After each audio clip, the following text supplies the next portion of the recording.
All right, we have one more. Can you please give a big hand to Miss Candace Banks?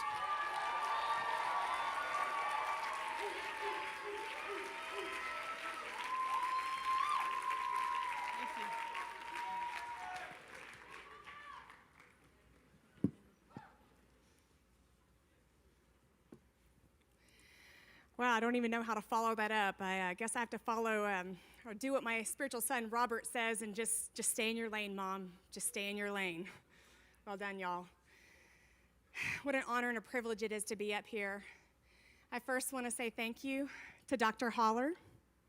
I want to thank you for fathering Kelly and myself.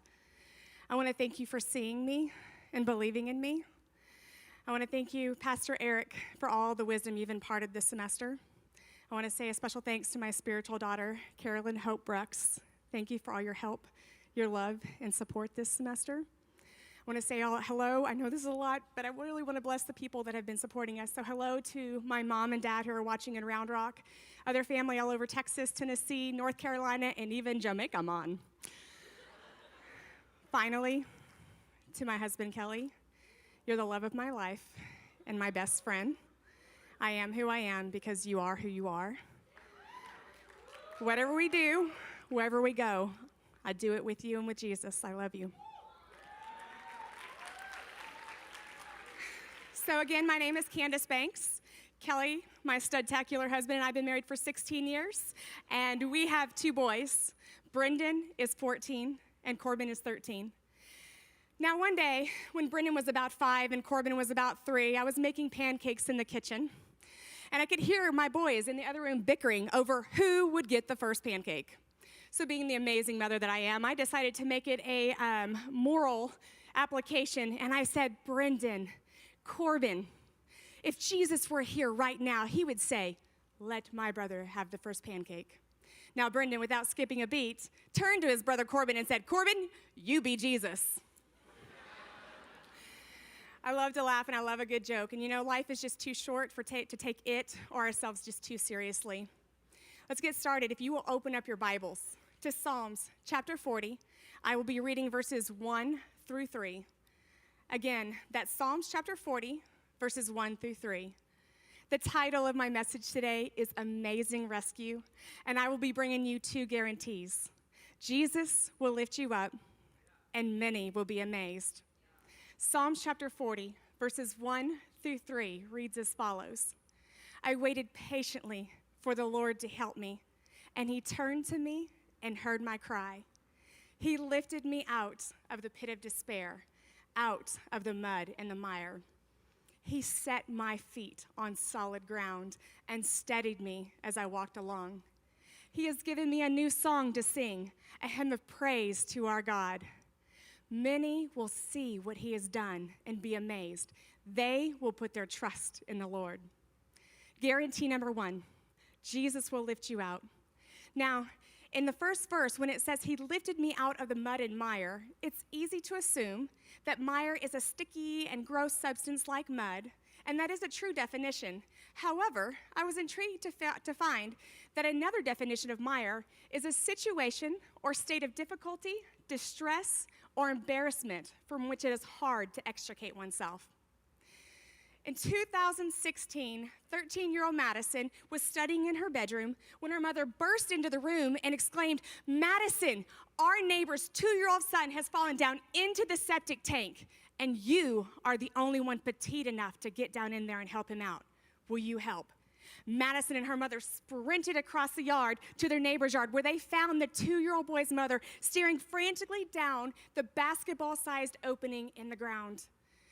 To their dismay, someone had left the lid off the septic tank. The boy had fallen in and was drowning in 4 feet of sewage. Without hesitating, Madison lowered herself to the ground, thrust out her arms, and yelled, "Lower me in!"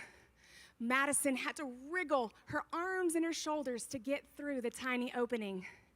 When she got inside the dark septic tank, the air was putrid. Madison reached out her arms and began skimming the surface of the nasty sewage to try to find the boy's foot. Every once in a while, his little toes would pop out of the water, and Madison would reach for them, but each time she was unsuccessful. Finally, after many failed attempts, Madison thrust out her arms, grabbed the boy's foot, and yelled, "Raise us up!" After 10 excruciatingly long minutes, Madison and the boy were finally out of the septic tank and on solid ground. But the boy was not out of trouble yet. He had been oxygen deprived for quite some time, and he wasn't breathing. They put the boy up on his side, gave him several hard whacks to the back until he coughed up fluids and began breathing.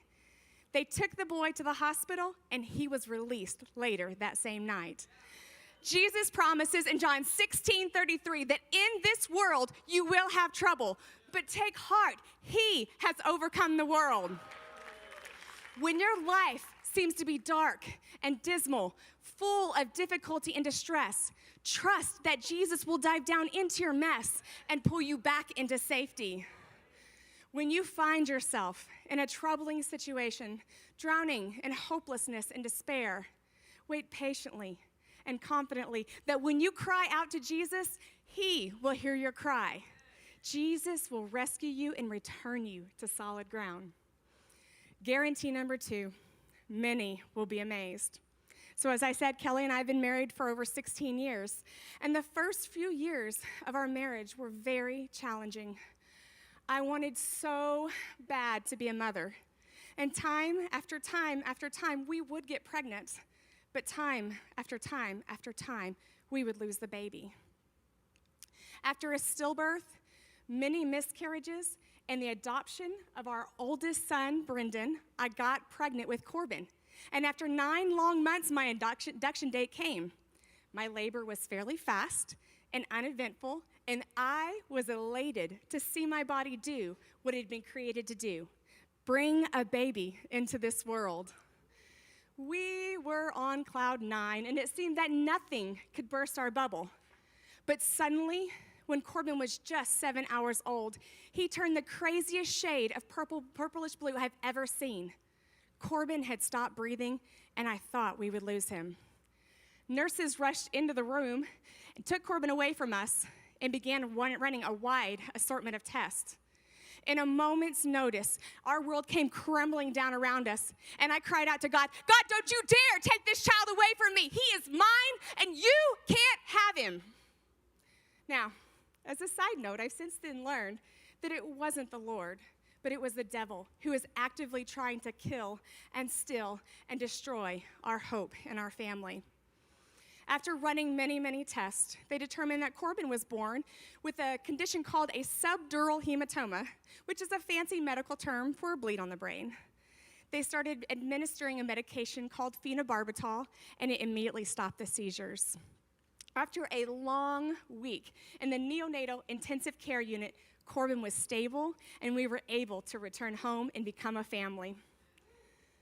So Corbin grew like a weed, and over the next month, we took him in back to the neurology team for a follow-up visit.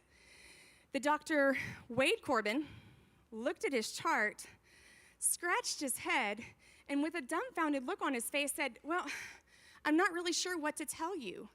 According to Corbin's current weight, he should have outgrown an effective dosage of the anti-seizure medication right after he left the hospital. And without enough of that medication in his system, his body should have began having seizures again. Medically speaking, I just don't know how to explain how your son hasn't had seizures. So I'm going to say that he's been healed, and I'm going to release him from my care. We will not know if there are any long-lasting effects from the brain injury until he starts hitting certain developmental milestones, like crawling and walking and other fine and gross motor skills. Over the years, we would take Corbin into the doctors for his medical checkups, and the doctors, again, would look at his medical record and look at Corbin and say, "Wow, if I hadn't seen it here, I never would have known he was born with a brain injury." In 2017, we came to Christ for the Nations, and Corbin expressed his heart to play the drums. Honestly, Kelly and I were a little concerned on how he would do. Corbin is a super smart kid, but playing the drums requires massive coordination, and we wanted his first experience playing the drums to be a successful one. We even tried to steer him away from playing the drums and encouraged him to play an instrument that required less coordination. Now, it's possible and probable that a child that entered the world the way that Corbin did, with a brain injury, shouldn't be able to play the drums. But I'm gonna let you be the judge.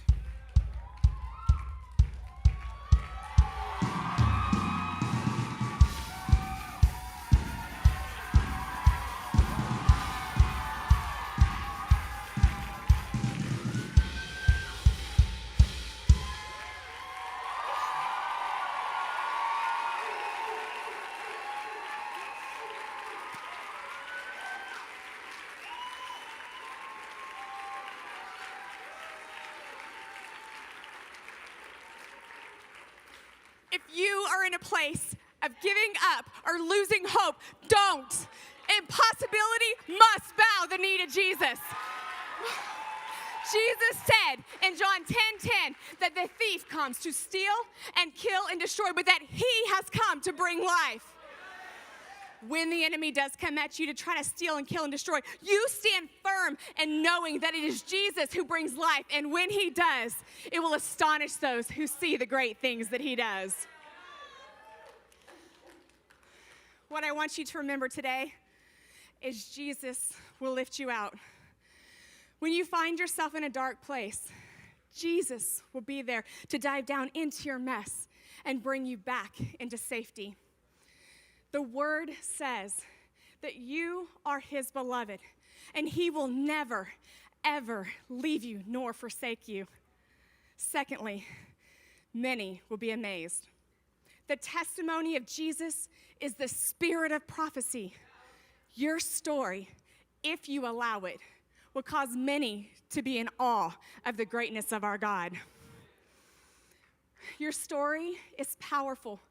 With great courage, tell it, and it will point to the greatness of our God. Thank you.